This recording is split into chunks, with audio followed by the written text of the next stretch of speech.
आगे बात करते हैं क्वेश्चन नंबर 162। यदि आप में से किसी ने ट्राई नहीं किया है तो एक बार आप ट्राई कर लीजिए, उसके बाद में सॉल्यूशन देखिए। देखिए क्वेश्चन नंबर 162 का फर्स्ट पार्ट क्या बोल रहा है। Let x be positive real if the maximum possible value of the expression है, ये अपन को एक्सप्रेशन दिया है, इज एम देन m+2 का होल स्क्वायर, इसका वैल्यू फाइंड आउट करना। ठीक है, बेसिक क्वेश्चन है। इसमें फर्स्ट पार्ट में अपन को दिया है y equals to x² + 2 minus x⁴ +4 divided by x, ये अपन को दिया है। तो अपन को इसका मैक्सिमम वैल्यू फाइंड आउट करना है। तो देखिए क्या करते हैं, यहाँ पे देखिए अंदर की तरफ x⁴ है, तो अपन इसको ऐसे लिख सकते हैं क्या, यदि अपन x से डिवाइड कर देंगे तो ये क्या हो जाएगा, x + 2/x माइनस, जब x को अंदर लेके जाएंगे तो x² जाएगा, x² अंदर डिवाइड होगा तो ये क्या बनेगा, x⁴/x², तो ये रह जाएगा x² प्लस ये हो जाएगा 4/x²। आई थिंक कोई दिक्कत नहीं होना चाहिए। अब देखिए अपन क्या करते हैं, परफेक्ट स्क्वायर बनाते हैं। तो परफेक्ट स्क्वायर बनाएंगे तो अपने पास में जाएगा x + 2/x minus square root के अंदर हो जाएगा अपने पास x + 2/x का whole square minus 4। I think मैंने सही लिखा है। अब इन्होंने बोला कि जो x है वो पॉजिटिव है, तो ये अपन जानते हैं कि x + 2/x है, तो इसका मिनिमम वैल्यू क्या होगा, ये कॉन्सेप्ट होता है am > gm, ये अपन कॉन्सेप्ट जानते हैं। तो यदि ये दोनों पॉजिटिव हैं तो इनका जो am होगा वो किससे बड़ा होगा, gm से बड़ा होगा। ये यदि आपको ये कॉन्सेप्ट नहीं पता है तो ये अपना क्वाड्रेटिक के बाद में नेक्स्ट चैप्टर आता है सीक्वेंस एंड सीरीज, उसमें बहुत अच्छे से करवाया जाता है और सब जगह ही करवाते हैं। ठीक है, तो यहाँ से इसका मिनिमम वैल्यू कितना आ गया, 2√2। ठीक है, ये बात समझ में आ गई। तो अब ध्यान से देखिए, ये इसको यदि अपन टी एज्यूम कर ले तो ये अपने पास क्या बन गया, t - t² - 4 बन गया। ठीक है, ये बात समझ में आती है। अब देखिए ये अपने पास आ गया y। अब देखिए थोड़ा सा कंसेप्ट इसमें डिफरेंशिएशन का अपन यूज करेंगे। तो सबसे पहले अपन क्या करते हैं, इसको डिफरेंशिएट करते हैं dy/dt। तो ये अपने पास क्या हो जाएगा, 1 - 1/2√t² - 4 t² का हो गया 2t। अब ये अपन चेक कर रहे हैं कि ये फंक्शन इंक्रीजिंग है या डिक्रीजिंग है। ठीक है, तो इससे अपन को पता चल जाएगा कि ये इंक्रीजिंग है या डिक्रीजिंग है। तो अब ध्यान से देखिए, अब ध्यान से देखिए 2 से 2 कैंसिल आउट हो गया, ये अपने पास बन गया 1 - t डिवाइडेड बाई √t² - 4। ठीक है, तो इसको यदि अपन ये सबसे पहले चेक कर लेते हैं, इंक्रीजिंग है तो इंक्रीजिंग होने के लिए क्या होना चाहिए, इसका डेरिवेटिव पॉजिटिव होना चाहिए। तो अपन चेक कर देंगे पॉजिटिव है कि नहीं है। उसके लिए अपने पास इधर अपन ये हो जाएगा t² - 4 - t, ये हो गया, क्योंकि स्क्वायर रूट के अंदर पॉजिटिव क्वांटिटी आएगी। तो यहाँ से अपन क्लियरली बोल सकते हैं कि t² - 4 ग्रेटर देन t। यदि अपन दोनों तरफ स्क्वायर करेंगे तो t² - 4 ग्रेटर देन t²। तो क्या -4 0 से ग्रेटर हो सकता है क्या, -4 0 से ग्रेटर हो सकता है, नहीं हो सकता। इसका मतलब जो अपन ने यहाँ पे ग्रेटर 0 लिया था उसको अपन को क्या करना पड़ेगा, लेस 0 लेना पड़ेगा। इसका मतलब क्या हो गया कि जो ये अपना y ये जो फंक्शन है ये क्या है, डिक्रीजिंग है, डिक्रीजिंग है। अभी आपको इतना आइडिया नहीं होगा तो आप घबराइए मत, ऐसे मत सोचना है कि हमको तो पता ही नहीं है। ये बहुत बेसिक कंसेप्ट है, जैसे आप आगे बढ़ोगे कैलकुलेशन में बहुत आसानी से ये हो जाएंगे। ठीक है, तो अपन को ये दिख रहा है कि डिक्रीजिंग है, तो डिक्रीजिंग का मतलब क्या हो गया कि इसका मतलब डिक्रीजिंग फंक्शन का मतलब क्या हो गया कि इसका मैक्सिमम वैल्यू कब होगा, इसका मैक्सिमम वैल्यू कब होगा, जब x का वैल्यू क्या होगा, मिनिमम होगा। और इसका मिनिमम वैल्यू कब होगा, जब x का वैल्यू क्या होगा, मैक्सिमम होगा। ये बात समझ में आती है। तो अपन को क्वेश्चन में क्या बोला है कि अपन को मैक्सिमम वैल्यू फाइंड आउट करना है। क्लियरली अपन को दिख रहा है कि जो फंक्शन है वो डिक्रीजिंग है। डिक्रीजिंग का मतलब इसका मतलब क्या हो गया कि जो इसकी जो अपने टी की जो मैक्सिमम वैल्यू है, सॉरी मिनिमम वैल्यू, उसके लिए इसका मैक्सिमम वैल्यू होगा। तो टी का मिनिमम वैल्यू कितना है 2√2। तो अपना जो रिक्वायर्ड मैक्सिमम वैल्यू है वो कितना आ जाएगा, तो जो रिक्वायर्ड मैक्सिमम वैल्यू है वाई मैक्स वो कितना हो जाएगा, अपने पास बना है टी माइनस t² - 4 बना आई थिंक, ठीक है। तो इसमें अपन टी की जगह वैल्यू रखेंगे 2√2, तो ये हो जाएगा 2√2 माइनस 2√2 का स्क्वायर कितना हो गया 8, 8 - 4 कितना रह गया 4। तो अपने पास आ गया 2√2 - 2, इसका मैक्सिमम वैल्यू मतलब m का वैल्यू आ गया ये। अब अपन को क्वेश्चन पूछा कि m+2 का होल स्क्वायर, तो m+2 का होल स्क्वायर क्या हो जाएगा 2√2 का होल स्क्वायर, तो ये कितना आ गया 8 आ गया। तो आई थिंक इस क्वेश्चन का जो करेक्ट आंसर होगा वो 8 होगा। क्लियर, ठीक है। अब आगे देखिए इसका बी पार्ट। बी पार्ट थोड़ा ट्रिकी है। बी पार्ट में देखिए बोल रहा है कि let P of X equals to x² + bx + c where b and c are integer, b and c are integer, if px is a factor of both, जो px है इसका भी फैक्टर है x⁴ + 6x² + 25 and 3x⁴ + 4x² + 28x + 5, find the value of p of 1। तो अपना मकसद क्या है कि अपन px फाइंड आउट करना चाहते हैं। इन्होंने बोला है कि जो px है वो है x² + bx + c, ऐसा है। और ये भी इन्होंने बोला है कि जो b और जो c है वो क्या है इंटीजर्स है, इन्होंने बोल दिया है, ठीक है। और जो px है वो फैक्टर है किसका x⁴ + 6x² + 25 का भी है, और इसका 3x⁴ + 4x² + 28x + 5, 4x² + 28x + 5, मतलब इन दोनों का वो फैक्टर है। तो क्या करते हैं, इसको मैंने ले लिया कि ये a ऑफ x है, इसको मैंने ले लिया ये b ऑफ x है। तो क्या अपन a ऑफ x को क्या कर सकते हैं फैक्टराइज फॉर्म में कन्वर्ट कर सकते हैं। तो अपन फैक्टराइज फॉर्म में कन्वर्ट करने की कोशिश करते हैं। सबसे पहले मेथड 1, ये अपने पास x⁴ + 6x² + 25, तो मतलब फैक्टराइज फॉर्म में ऐसे हो कि दोनों क्वाड्रेटिक एक्सप्रेशन बन जाए। तो ऐसा कैसे बन सकता है, देखिए यहाँ पे अपने पास 25, तो 25 क्या होगा 5 का स्क्वायर होगा, तो 5 का डबल कितना होगा 10 होगा। तो अपन क्या करते हैं इसको ऐसे लिखते हैं x⁴ + 10x² + 25 - 4x²। इसमें कोई दिक्कत नहीं होनी चाहिए। तो अब देखो ये बन गया अपने पास परफेक्ट स्क्वायर किसका x² + 5 का होल स्क्वायर का -4x²। क्लियर। अब इसमें a² - b² वाली प्रॉपर्टी लगाएंगे तो अपने पास हो जाएगा x² - 2x + 5 और x² + 2x + 5। अपन फैक्टराइज फॉर्म में अपन ने लिख लिया। अब या तो ये px होगा या ये px होगा। कैसे चेक करेंगे, देखो इसको चेक करने के लिए अपन क्या करते हैं, सबसे पहले इसको, क्योंकि इन्होंने बोला है कि जो px है वो दोनों का फैक्टर है, तो क्या होना चाहिए कि ये जो px अपने पास यदि अपन इसको कंसिडर कर रहे हैं तो मतलब ये इसका फैक्टर होना चाहिए, मतलब परफेक्टली डिवाइड होना चाहिए, बात समझ में आती है। तो परफेक्टली डिवाइड होना चाहिए, तो क्या करते हैं इसको डिवाइड करके देखते हैं। तो अपने पास ये लिखा हुआ है, अपन डिवाइड कर रहे हैं सबसे पहले x² - 2x + 5 से। ये अपना है 3x⁴ + 4x² + 28x + 5।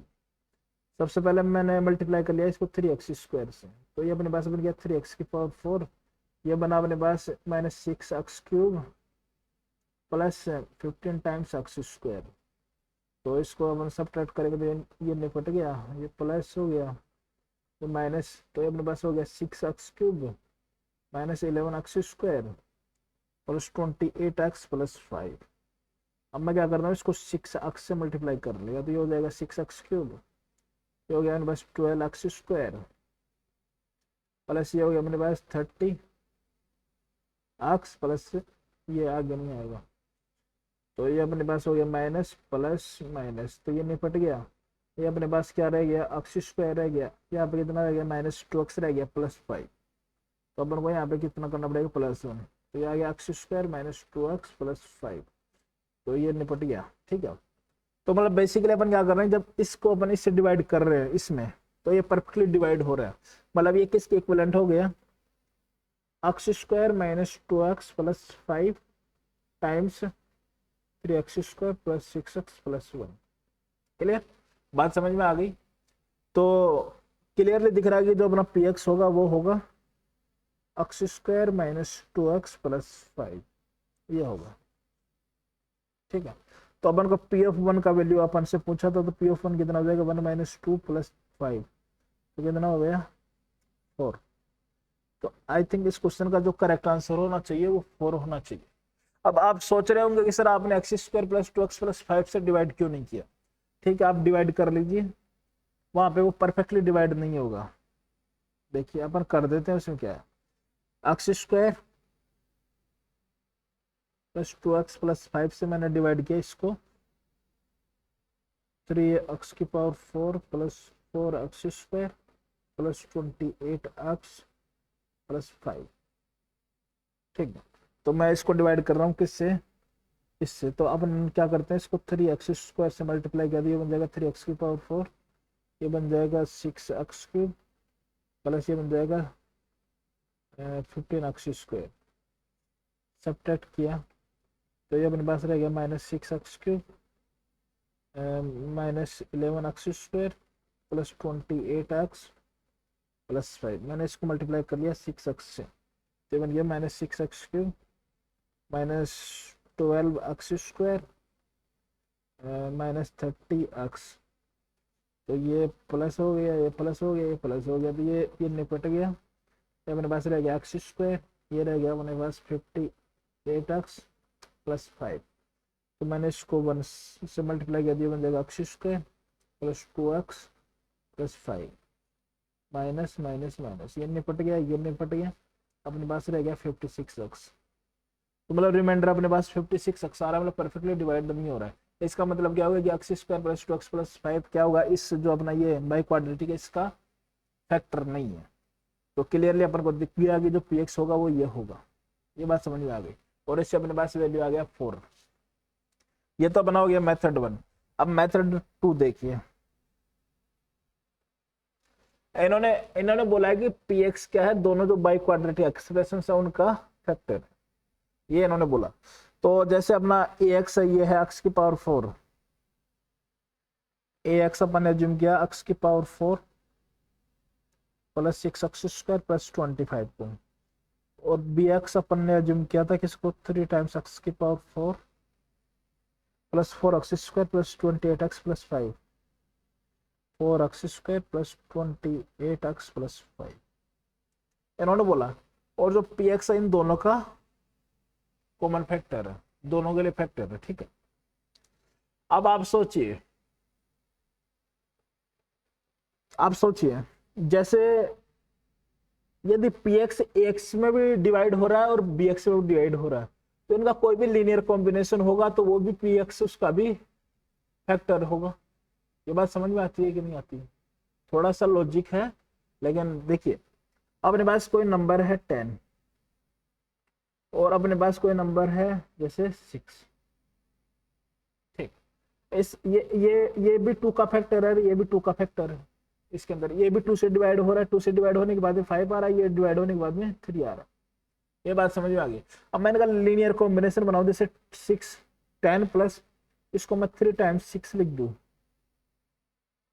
तो ये कितना हो गया 18, 18 प्लस 10 कितना हो गया 28। तो ये भी तो 2 से डिवाइड हो रहा है। इसका मतलब क्या हो गया कि यदि अपन ax और bx का कोई भी लीनियर कॉम्बिनेशन अपन लिखेंगे तो वो भी क्या होगा, px उसके अंदर फैक्टर होगा। ये बात समझ में आती है। तो इसका मतलब क्या हो गया कि px क्या है, फैक्टर है। यदि अपन ऐसे लिख दे ax plus lambda times b of x का, ये अपना लीनियर कॉम्बिनेशन है, ठीक है। तो अब देखिए अपन कैसे फाइंड आउट करेंगे px। तो अपन लैम्डा की जगह क्या रखेंगे, चीजें काफी आसान हो जाए। तो देखो आप ऐसे कर सकते हो, जो बनाइए 3x⁴ plus 4x² plus 28x plus 5 है, और एक्स है, इसको अपन क्या करते हैं, एक्स को 3 से मल्टीप्लाई कर लेते हैं, तो ये बन जाएगा 3x⁴ प्लस 18x², यहाँ पे कुछ नहीं है, प्लस ये हो जाएगा अपने पास 75। इनको अपने सब्ट्रैक्ट कर दिया। बेसिकली अपने कौन सा कॉम्बिनेशन लगाया, अपने -3 टाइम्स ए ऑफ एक्स कर दिया प्लस बी ऑफ एक्स, ये भी तो एक लीनियर कॉम्बिनेशन ही है, ठीक है। तो ये हो जाएगा माइनस माइनस माइनस, ये निपट गया, अपने पास रह गया -14 टाइम्स x², ये अपने पास रह गया प्लस 28x प्लस ये हो जाएगा -70, ठीक है। तो क्लियर, तो ये अपना आ गया, ये आ गया अपने पास bx -3 times A of x, ये अपने पास आया -14 टाइम्स x² -2x प्लस 5। अब आप ध्यान से देखो, अपना जो px है उन्होंने बोला था कि वो है x² plus bx plus c, तो x² कोफिशिएंट वहां पे कितना था, 1 था, ठीक है। तो यहाँ पे भी अपन को 1 ही चाहिए। तो अब ध्यान से देखिए यहाँ पे px आपको दिखा कि नहीं दिखा, बताओ, दिख गया। तो अपना px आ गया अपने पास x² -2x प्लस 5, तो यहाँ पे p(1) का वैल्यू कितना आता है, 4 आता है। अब और मेथड देखिए, तीसरा मेथड, और कैसे सोच सकते हैं, जैसे मेरे दिमाग में ऐसे भी आ रहा है, कैसे, इन्होंने बोला है कि px क्या है, इन दोनों का फैक्टर है, ये बात समझ में आती है। तो अपन क्या कर सकते हैं, कोएफिशिएंट्स को आपस में कंपेयर कर सकते हैं। कैसे, जैसे ये मेरा first expression x⁴ plus 6 times x² plus 25, तो ये इसके इक्विवेलेंट होना चाहिए x² plus bx plus c, और ये हो जाएगा x² plus dx plus e, ऐसा लिख सकते हैं। आई थिंक कोई परेशानी नहीं होनी चाहिए, ठीक है। तो अब ध्यान से देखिए, x⁴ का कोएफिशिएंट बोथ साइड सेम है, तो अपन x³ का कोएफिशिएंट देखते हैं। x³ का कोएफिशिएंट लेफ्ट हैंड साइड 0 है, तो राइट हैंड साइड भी क्या होना चाहिए, 0 होना चाहिए। तो राइट हैंड साइड देखिए, कोएफिशिएंट ऑफ x³ अपन क्या कर रहे हैं, कंपेयर कर रहे हैं। तो राइट हैंड साइड का जो कोएफिशिएंट x³ का क्या बनेगा, देखो x² को यदि इधर से रखेंगे तो ये आएगा अपने पास d, ठीक है। जब अपन x के साथ जाएंगे तो यहाँ पे बनेगा प्लस b, और ये बनेगा x², फिर नहीं बनेगा, इधर जाएंगे तो भी नहीं बनेगा। तो ये किसके इक्वल होना चाहिए, 0 के इक्वल होना चाहिए, मतलब d किसके इक्वल आ गया, -b के। ऐसे अपन अब कोएफिशिएंट कंपेयर करेंगे x² का, x² कोएफिशिएंट कैसे कंपेयर करेंगे, देखिए सबसे पहले x² को पकड़ा, तो x² यहाँ पे x⁴ बनेगा, यहाँ पे x³ बनेगा, यहाँ पे e बनेगा e। यहाँ पे आगे बढ़ते हैं अपन ने, यहाँ पे x² चाहिए तो यहाँ पे क्या होना चाहिए, x होना चाहिए, तो ये बन गया अपने पास प्लस b इंटू डी, यहाँ पे और बन नहीं सकता, ठीक है।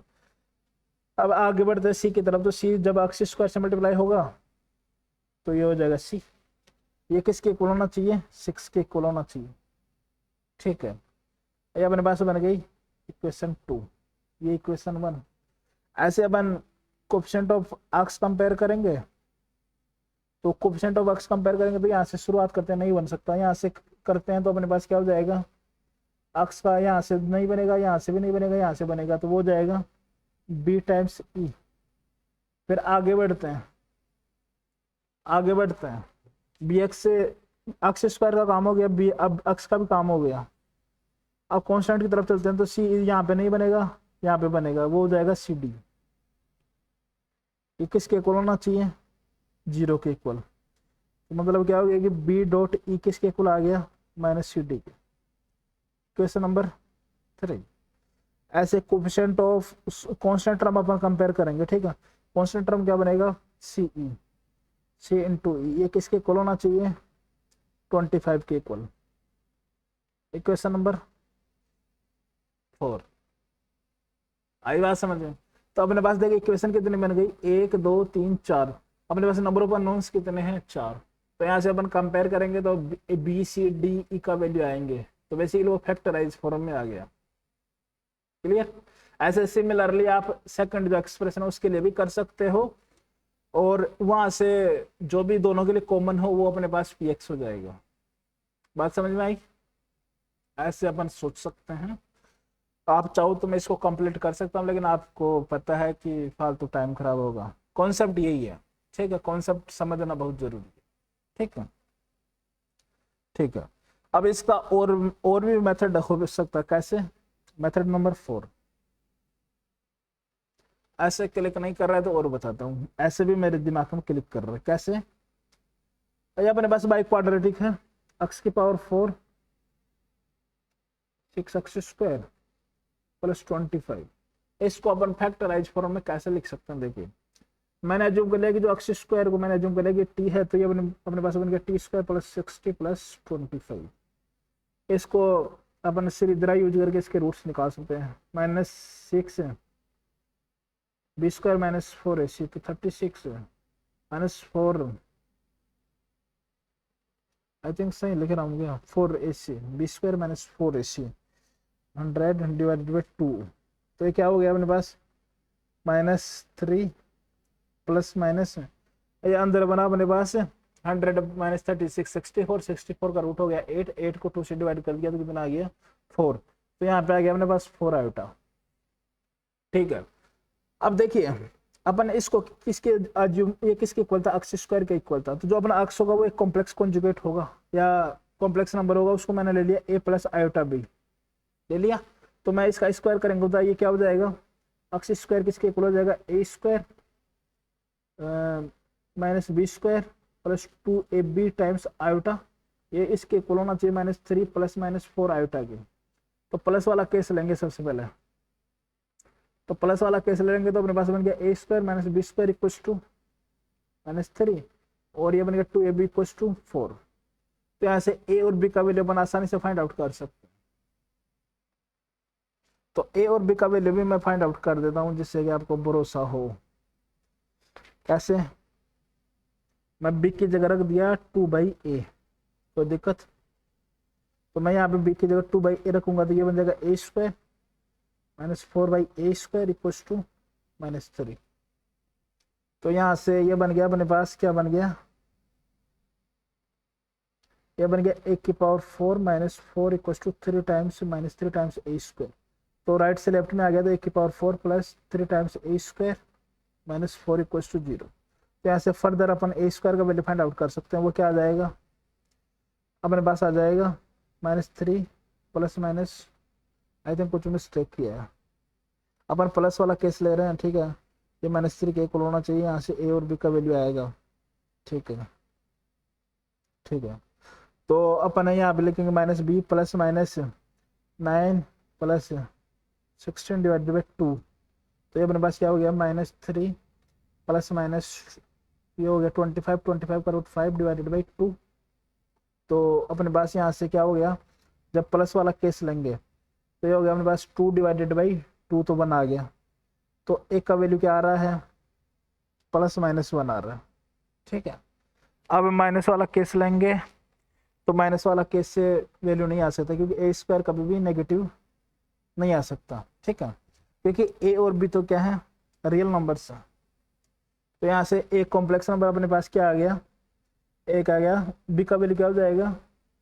2/a। तो एक तो आ गया 1 + 2 आयोटा, एक आ गया -1 - 2 आयोटा। समझे? अब बात समझ में आ रही है? तो ऐसे ही अपन वहां से अपन माइनस वाला केस लेंगे तो ऐसे रूट्स आएंगे -1 - 2 आयोटा और -1 + 2 आयोटा, ऐसे रूट्स आएंगे, ठीक है। तो अब अपने पास ये रूट्स आ गए, तो इसको अपन उसकी फॉर्म में लिख सकते हैं, फैक्टराइज फॉर्म में। कैसे लिख सकते हैं? जो कॉन्जुगेट रूट्स आपस में उनको एक साथ लो, और जो दूसरे कॉन्जुगेट पेयर्स हैं उनको एक साथ लो। तो अपने पास क्या हो जाएगा? x - 1 + 2 आयोटा, एक रूट है x - 1 - 2 आयोटा, एक रूट है x - 1 - 2 आयोटा, एक रूट है x - 1 + 2 आयोटा, ठीक है। इनको आप मल्टीप्लाई करो, इनको आप मल्टीप्लाई करो तो अब जब आप इनको मल्टीप्लाई करोगे तो ऐसी फॉर्म बनेगी x square minus 2x plus 5 x square plus 2x plus 5 ऐसी फॉर्म बनेगी। इनमें से किसी भी एक से डिवाइड कर दो।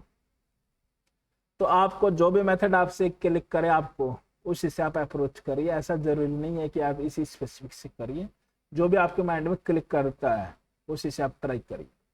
और जो भी आपका आंसर आता है वो कमेंट बॉक्स में जरूर कमेंट करिए, ठीक है। नेक्स्ट जो प्रॉब्लम अपन डिस्कस करेंगे वो आपके सामने ये है।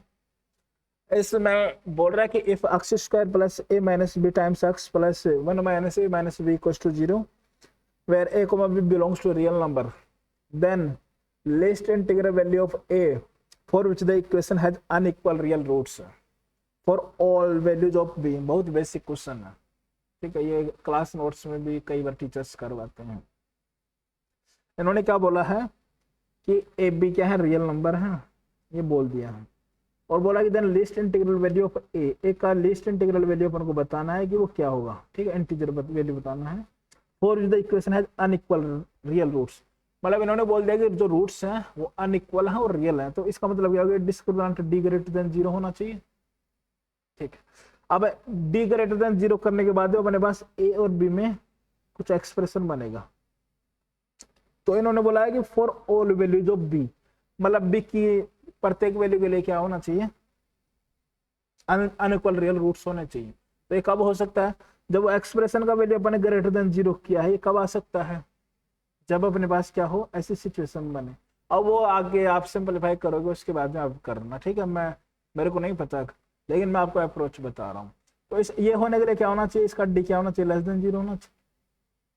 तो जैसे डी नेगेटिव करोगे तो वहां से एक की कुछ रेंज आएगी, मेरे को नहीं पता, कुछ आएगी। बेसिक अप्रोच यही है, ठीक है। नेक्स्ट प्रॉब्लम आपके सामने है कि the smallest value of K for which both the roots of the equation X square minus 8kx plus 16 times K square minus K plus 1 equals to 0 are real. मतलब इसके क्या कर रहा है, both the roots of the equation, इसके दोनों roots क्या है, रियल है, ठीक है, एंड डिस्टिंक्ट है, ठीक है। हैव वैल्यूज एट लीस्ट 4, ठीक है। इसका जो लिस्ट वैल्यू है 4 है, ठीक है। आप ध्यान से ट्राई करिए, आराम से आपसे बन जाएगा। इससे नेक्स्ट जो 2 प्रॉब्लम पर डिस्कस करेंगे वो आपके सामने ये हैं। तो आप जितने भी आपके आंसर्स आते हैं वो आप कमेंट बॉक्स में कमेंट जरूर करिए।